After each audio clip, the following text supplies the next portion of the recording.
नमस्कार दोस्तों, स्वागत है आप सभी लोगों का आरएस बाबा पर। चलिए देखते हैं राजकोषीय प्रबंधन जो है वो किस प्रकार से होता है। देखिए, आप लोगों को पता है कि सरकार जो है वो हमेशा घाटे की चलती है, क्योंकि वो समाज कल्याण के लिए काम करती है, लोक कल्याण के लिए काम करती है। इसलिए घाटा तब होता है जब व्यय अधिक हो और प्राप्ति कम हो, तो घाटा हमेशा होता है। व्यय जब भी होता है तो राजस्व व्यय हो सकता है या फिर पूंजीगत व्यय हो सकता है। पूंजीगत मतलब कि हम लोग को इंफ्रास्ट्रक्चर पर खर्च कर रहे हैं, सड़क पर जो है ब्रिज बनाने के लिए, उसको हम लोग पूंजीगत व्यय जो है वो कहते हैं।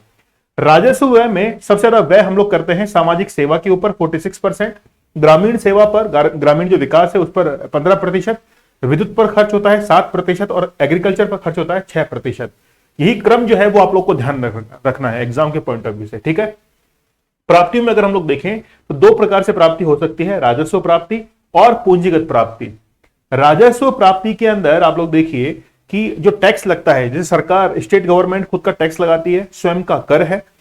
फिर और प्राप्ति होती है उसको, केंद्रीय करों में हिस्सेदारी है उसकी, फिर उसको अनुदान मिलता है केंद्र की तरफ से। फिर गैर कर जो है, गैर कर राजस्व जो है, वहां से भी उसको क्या मिलता है, जो है प्राप्तियां होती है, ठीक है।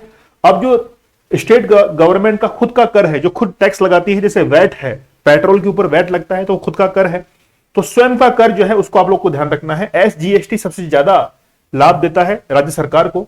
उसके बाद में फिर सेल टैक्स से प्राप्ति होती है। फिर स्टेट एक्साइज मतलब राज्य के अंदर उत्पाद जो शुल्क है, यानी कि जो इंडस्ट्रीज वगैरह है उत्पादन करते हैं, उसके ऊपर जो टैक्स लगता है उससे। तो स्वयं का कर जो है स्टेट गवर्नमेंट का, उसमें एसजीएसटी, सेल टैक्स और स्टेट एक्साइज जो है वो आप लोग को याद रखनी है। अगर स्टेट की बात करें तो स्टेट को खुद की कर से सबसे ज्यादा प्राप्ति होती है, फिर केंद्रीय करों में हिस्सेदारी से, फिर अनुदान से, फिर गैर कर राजस्व से, ठीक है। यहां पर देखिए ये बहुत इंपॉर्टेंट है, घाटा जो होता है वो दो प्रकार का होता है, राजस्व घाटा और राजकोषीय घाटा।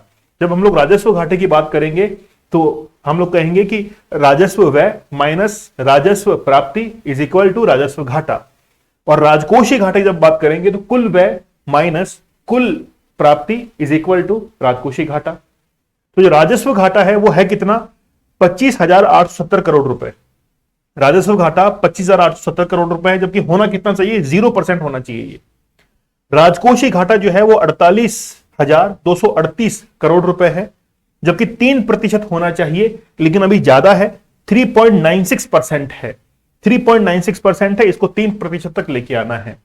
अगर हम लोग स्टेट का उधार देखें कि स्टेट ने कितना उधार कर रखा है, तो जीडीपी का कुल 37.9% जो है वो राज्य ने उधार कर रखा है, जबकि होना कितना चाहिए, ये 34% होना चाहिए, जबकि उधार कितना है, 37.9% उधार है। इसको वापस से देखिएगा, यहां से कंसेप्ट का क्वेश्चन जो है वो बन सकता है।